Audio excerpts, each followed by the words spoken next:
Peggy 18.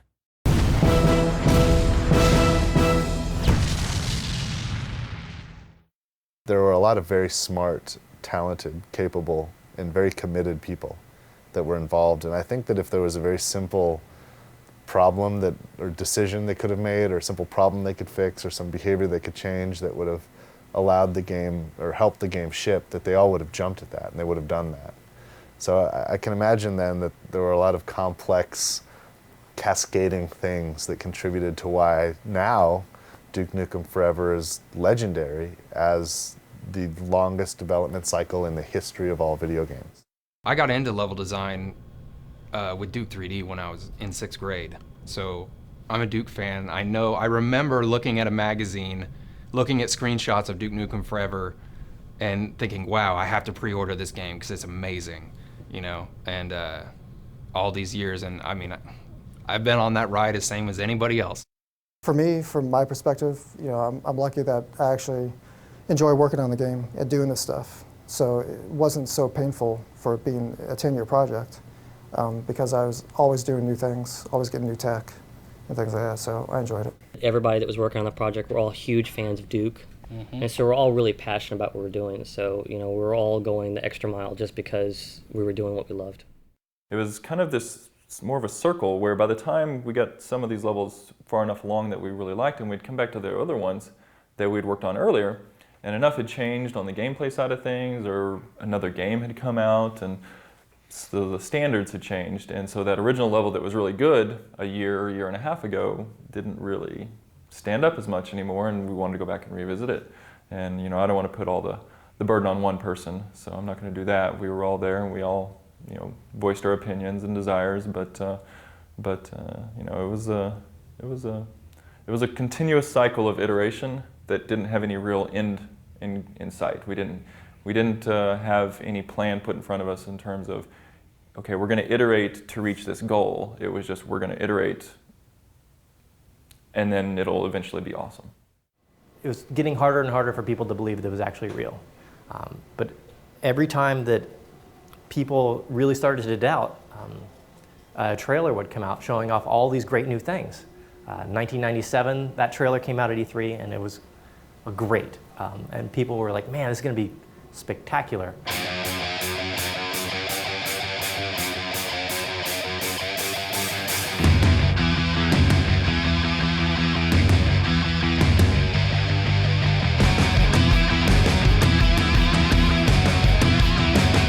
There was no such thing as a milestone delivery. You know, it was just make it cool, make it awesome. And the funny thing about making cool and awesome things is you can always make it more cool and more awesome. And you'll find that the time just tends to fly by when you're doing that.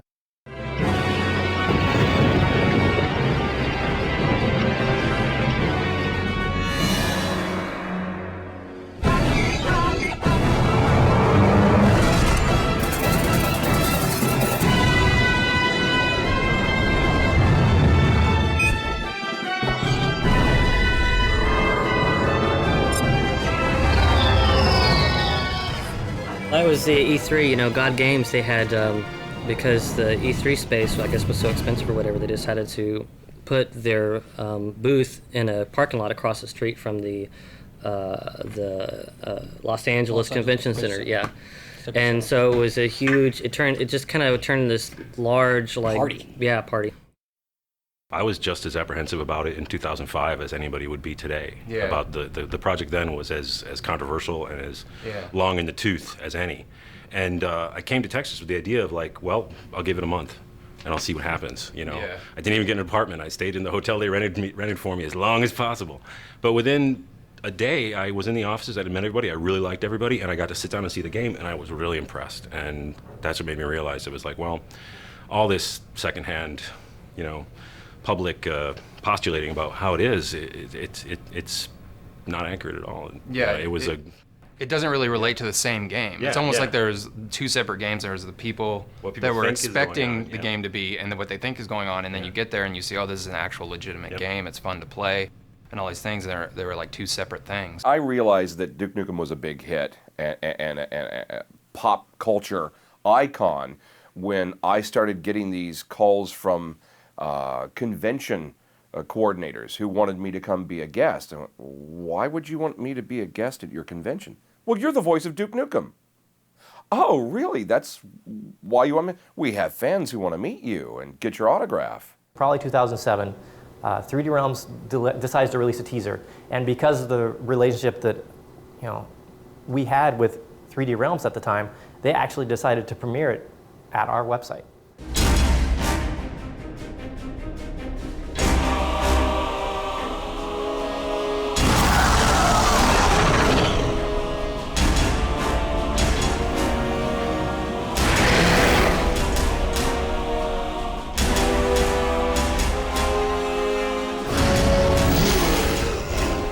This is a website I had been running for a long time, and we had scaled up quite a bit, and we had not had problems with traffic in years, and we've been featured on CNN and all these kind of major things, and we've always handled no problem.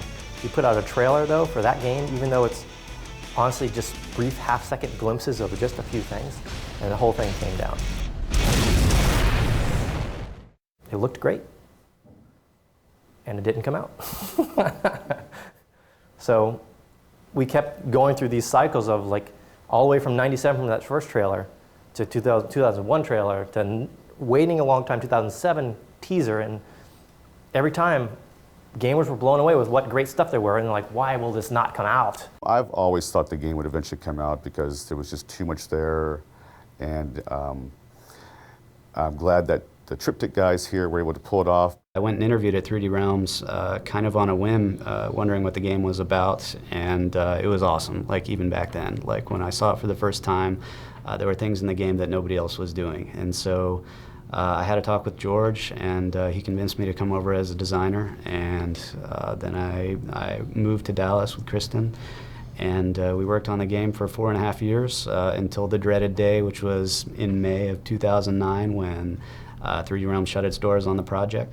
I was talking to, I'm sure other people had offered this as well, but I was talking to our programmer, Rob, and was saying, if you want to work on it in our spare time, I'm willing to do that with you. If you want to do it, it's just a tragedy that this game will never come out, And then, yeah, around that time, David Regal was going around talking to people, and so we were already interested anyway, so it kind of all fell into place. We had 3 or 4 meetings with all the people who were really serious about forming the company, and the last one was in June of 2009, and just by coincidence, when we brought everybody to the house, that was the same night that we did have tornado warnings. So we were essentially forced to sit around in our living room for about 2 hours and talk about the company and the game, and I think, maybe if people hadn't been forced to sit in and wait, that maybe we wouldn't have talked about as much or convinced them. There were a few meetings off-site, but pretty much